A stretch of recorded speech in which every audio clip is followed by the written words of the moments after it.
ചേർത്തലക്കാരാണ് കേട്ടോ. ഇതിലെന്താന്ന് വെച്ചാൽ ഒരു അത്ഭുതമായിട്ട് തോന്നിയത്, അമ്മ നമ്മുടെ വീഡിയോ ദിവസം അവർ പറയാണ് ഇങ്ങനെ തോണ്ടി ഇങ്ങനെ കാണുന്നു പറയാന്ന്. അല്ല അമ്മ വീഡിയോ കാണാറുണ്ടല്ലേ? എങ്ങനെയുണ്ട് കടയൊക്കെ ഇഷ്ടപ്പെട്ടോ? എങ്ങനെയുണ്ട് കടയൊക്കെ? ഇഷ്ടമല്ലേ? കൂടെ നമ്മുടെ നമുക്കൊരു അനുഗ്രഹം കിട്ടി, അമ്മക്കൊരു ഗിഫ്റ്റ് കൊടുക്കാൻ പറ്റി. അല്ല അമ്മ സന്തോഷമല്ലേ? എന്റെ വീഡിയോ എപ്പോഴും കാണാറുണ്ടോ? എപ്പോഴും കാണാറുണ്ട്. സന്തോഷമായില്ലേ? രാത്രി 11 മണി വരെ കാണാറുണ്ടത്. സത്യം പറയുകയാണെങ്കിൽ ഇതുപോലത്തെ അമ്മമാരുടെ അനുഗ്രഹം ഭയങ്കരമായിട്ട് നമ്മുടെ ഷോപ്പിലേക്ക് ഉണ്ട്. ഒരിക്കലും ഇല്ലാന്ന് പറയില്ല കേട്ടോ. അല്ലേ അമ്മ? സന്തോഷം. ആ ബാക്കിൽ ആലപ്പുഴ ചേർത്തലക്കാരാണ്, അവരുടെ സ്നേഹമാണ്.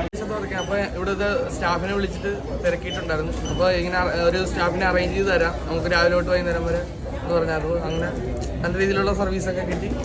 സാധനങ്ങളും ആവശ്യമുള്ള സാധനങ്ങൾ ചേച്ചി അവിടെ വീട്ടിലെ റേറ്റ് നമുക്ക് അഫോർഡബിൾ ആയിട്ട് കിട്ടി സാധനം. റേറ്റ് കൂടുതലാന്ന് വിചാരിച്ചു അല്ലേ? അപ്പൊ അഫോർഡബിൾ ആയിട്ട് കിട്ടിയല്ലോ അല്ലേ? തീർച്ചയായിട്ടും. ആലപ്പുഴ ഈ ഒരു ടൈം ആയതുകൊണ്ട്, ഓണത്തിന്റെ ടൈം ആയത് കാരണം ഞങ്ങൾ വിചാരിച്ച സാധനം കിട്ടുമെന്ന് വിചാരിച്ചതല്ല, പക്ഷെ അതും നമുക്ക് ആവശ്യമുള്ള സാധനങ്ങളെല്ലാം കിട്ടി. അതുകൊണ്ട് ഇവിടെ കാണുന്നുണ്ട്, 5 പേരോളം കാണുന്നുണ്ട് അല്ലേ? നാരഞ്ചിട്ട് കാണുന്നുണ്ട്. ഹായ്, എല്ലാവർക്കും നമസ്കാരം കേട്ടോ.